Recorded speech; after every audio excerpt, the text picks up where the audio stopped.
दो दोस्त रवि और सोम बचपन से ही साथ में पढ़े, घूमे फिरे, खेल खेले, साथ में ही खाए पिए, यानी कि दोनों की एकदम पक्की वाली दोस्ती।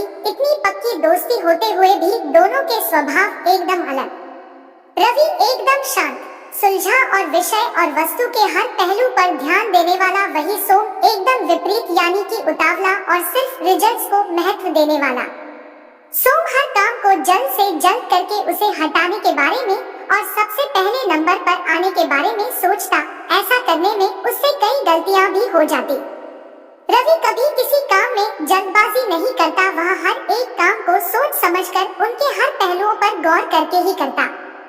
हाँ, थोड़ी देर होती लेकिन उसके काम में कोई गलतियां नहीं होती। एक बार दोनों दोस्त लंबी दूरी से घर को लौट रहे थे, तब सोम ने कहा कि वो रवि से ज्यादा तेज दौड़ता है। इस बात से रवि सहमत नहीं था, क्योंकि दौड़ने में तो वो भी काफी तेज था। ये बहस एक शर्त में बदल गई। दोनों ने तय किया कि वह जहाँ पर है वहाँ से उनके घर तक की दूरी अब वह दौड़कर तय करेंगे, और जो सबसे पहले घर पहुँचेगा वह विनर होगा। दोनों ने साथ में दौड़ना शुरू किया। कुछ दूर जाकर वे दोनों कंकड़ पत्थर वाले रास्ते को दौड़ने लगे। वहाँ पर रवि अचानक रुक गया और अपने जूते खोलने लगा। उसे ठहरा हुआ देख सोम ने मुस्कुराते हुए कहा, क्या हुआ, अभी से हार मान ली? रवि ने सोम से कहा, बिल्कुल नहीं, मैं अपने जूते में फंसे कंकड़ों को निकाल रहा हूँ ताकि आगे जाकर मुझे रेस कंप्लीट करने में कोई दिक्कत ना हो। वो बोला, मुझे छोटे मोटे कांकरों की परवाह नहीं है, मैं किसी भी हालत में तुमसे पहले यह रेस कंप्लीट कर लूंगा। इतना कहकर सोम आगे बढ़ गया। रवि ने अपने जूतों से कंकड़ निकाले और अपनी रेस फिर से शुरू की।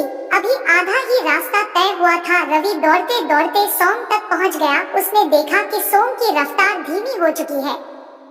उसे यह समझते देर न लगी कि सोम के जूतों में फंसे कंकड़ों की वजह से उसे दौड़ने में तकलीफ हो रही है। देखते ही देखते हैं रवि सोम से आगे निकल गया, लेकिन तभी रवि को पीछे से सोम की आवाज सुनाई दी, जो उसे मदद के लिए बुला रहा था। रवि तुरंत पीछे मुड़ा और अपने दोस्त की मदद करने के लिए उसके पास पहुंच गया। वहां जाकर रवि ने देखा कि सोम के पैरों से खून निकल रहा था, और ये उन्हीं छोटे छोटे कंकड़ों की वजह से हुआ था जो उसके जूते में फंस चुके थे और उसने निकाले नहीं थे। रवि ने अपने दोस्त के पैरों से वह कंकड़ निकाले और उसको सहारा देकर घर ले गया और उसे दवाई लगाई। सुनकर काफी ज्यादा घायल हो गया था, इसलिए उसे ठीक होने में काफी लंबा समय लगा।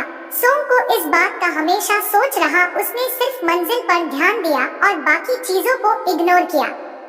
दोस्तों, दुनिया में दो तरह की सोच रखने वाले लोग होते हैं। एक वह जो मंजिल को ज्यादा महत्व देते हैं और सफर पर ध्यान नहीं देते। दूसरे वह जिन्हें सफर में भी उतनी ही दिलचस्पी होती है, वह सफर को भी उतना ही एंजॉय करते हैं जितना कि मंजिल को। और ऐसे लोग जानते हैं कि मंजिल तक पहुंचने के लिए सफर में कई सारी चीजों पर ध्यान देना पड़ता है, और आखिर में वही सही सलामत अपनी मंजिल पर पहुंचकर उसका आनंद मना पाते हैं। दोस्तों, एक कहानी हमें बहुत ही महत्वपूर्ण बात सिखाती है। हमें अपनी मंजिल पर जरूर फोकस करना चाहिए, लेकिन उस मंजिल तक पहुंचने के सफर को अगर हम सोच समझकर तय करें, उसका आनंद लेते हुए तय करें, तो मंजिल पर पहुंचकर हमें ज्यादा